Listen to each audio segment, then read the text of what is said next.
In today's video, I'm going to share with you guys what I feel is the most effective and efficient painting workflow that you can quickly use to paint up your terrains. That the entirety of the cosmos is accessible to each and every individual's mind, connecting to the great mind, the great spirit.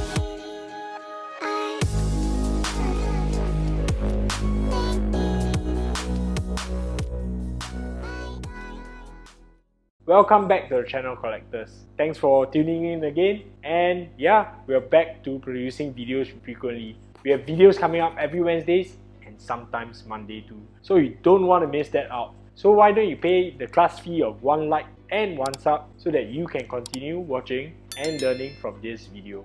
So the topic for today is definitely something that we are all very excited about, which is Kill Team Nachmund. Yes, the time has come for GW to drop yet another Kill Team box upon us. And oh, there's so much terrain to paint, and I feel that there's no way that you can really finish all the terrains quickly and beautifully. However, fortunately, we have distilled the workflow down to some simple to easy steps that I feel that you can use so that you can quickly paint up all your Kill Team terrains whenever Games Workshop decides to drop another Kill Team box on us. So in summary, this is the workflow that I follow when painting my terrain. Firstly, the terrain needs to be grouped in colors. So you just want to identify and look at the terrain to see whether you can subdivide it into sub-painting groups. So say for example, the Nachmund terrain is blue and white. What we can do is with the silo, I can take the cover off and I can prime the top white, or I paint the silo separately. Point number 2 is definitely always use an airbrush. There's no reason why you should be painting this with a brush if you don't have an airbrush. However, even if you don't have an airbrush, fret not. Just get a spray can. Do the big areas using spray cans. Don't ever use brushes for this. The third point, which is more applicable to airbrush users, would be to mass spray everything in glazes. And after mass painting all your terrain, the next step would be to always remember, paint one color at a time. It can be really soul crushing at times, but I feel that this is the most efficient way. Next up, only when everything is done, then you can wash every single thing down in one big wash. And for the washes I use, I tend to use enamel washers because they allow me to clean it up and achieve that very crisp and defined look. Last but not least, we always break the whole process into 2 parts. The first part allows you to get colors on your terrain, and the next part, only if you're a little bit more vain, can always do some weathering as when needed. Okay, so now with the workflow out of the way, we're going to start to paint up our Nachmund terrain. So let's get going. Okay, first and foremost, on top of brown primer, I'm going to be doing some pre-shading. So as you can see, what you want to do is you want to make sure that this pre-shading area is as high value as possible. If possible, you might also want to prime this in grey, then spray in the shadow areas. That's entirely fine too. So the most important part is you want to make sure that the value is high enough so that the colors look vibrant. And remember, the first point that I like to bring up is that you should separate the parts. So as you can see, for the top area that is going to be entirely white, it's definitely better to separate this into different parts. The reason why it's glued on is because I was confident enough to airbrush this in one piece. However, if you want to separate the parts out, that might be a bit more efficient. And then the third point is you want to batch produce everything in glazes. So what you see right here is I'm definitely spraying everything from a far distance, trying to cover as big an area as possible. While intensity isn't as high, it definitely speeds up your painting process. So as you can see, looking at the pre-shading, actually makes these panels look a lot more dynamic looking. Okay, if you are not looking to get very high quality miniatures, just the pre-shading and the glaze is good enough. This is going to be an extra stage for people who are a little bit more particular about how their terrain looks, and you just want to boost the highlight ever so slightly right here.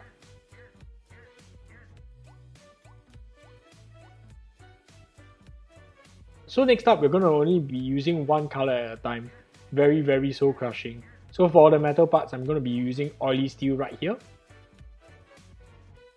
And you just want to be focusing this one step at a time so that you don't waste any time changing colors.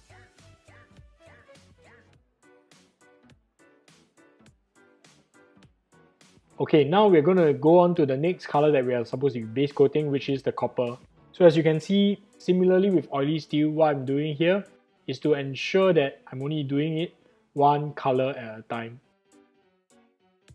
Don't change colors, don't waste time washing your brush, just commit to the process and finish this one color. Okay, so if you're looking for some tabletop models, I would say something at this stage would be good enough. Just slap on some decals, put on a bit of varnish, and that's entirely fine. However, if you're looking to do some close-up photography or some miniature photography onto these spaces, let's keep watching to see how we can improve the models from here. Alright, so we got all the colors in for the Nachmund terrain, and what comes next? Comes the detailing. So if you're just here to get some colors onto your terrain, that's fine already. This is definitely good enough because from a 60 cm to a 90 cm viewing distance, this is going to be fine. However, if you are a little bit more particular and a little bit more vain like myself, we're going into some detailing and some steps of how you can make the terrain even better. So let's get going. Okay, so next we are going to be using the panel liner as a wash. I like to use the panel liner as a wash because it really seeps into the crevices and it's a lot thinner. And this is what we're going to do. Just slapping on the panel liner onto all the surfaces. This allows all the crevices to be clearly seen.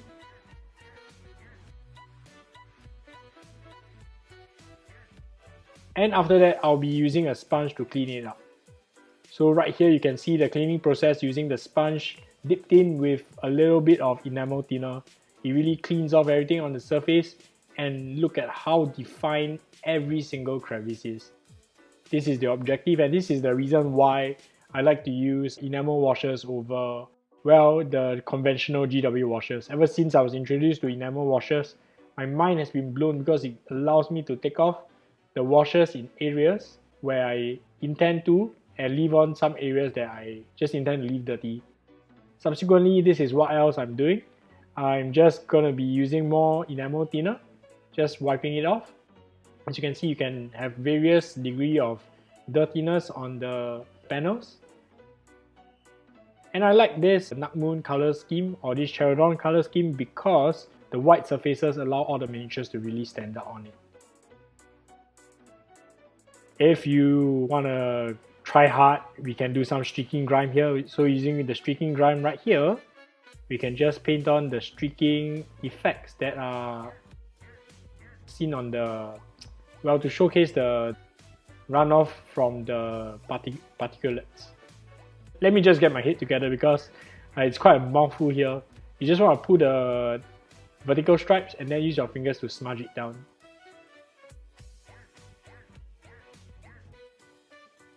So next up, we're going to be mixing up a little bit of pigment with water, and this is to illustrate that the dust is settled in the crevices. As you can see, I'm just very carefully just planting the dust into the crevices, and when it dries, it's going to be really outstanding because this is an orange pigment, and being on opposite sides of the color wheel, it's going to be very, very contrasty.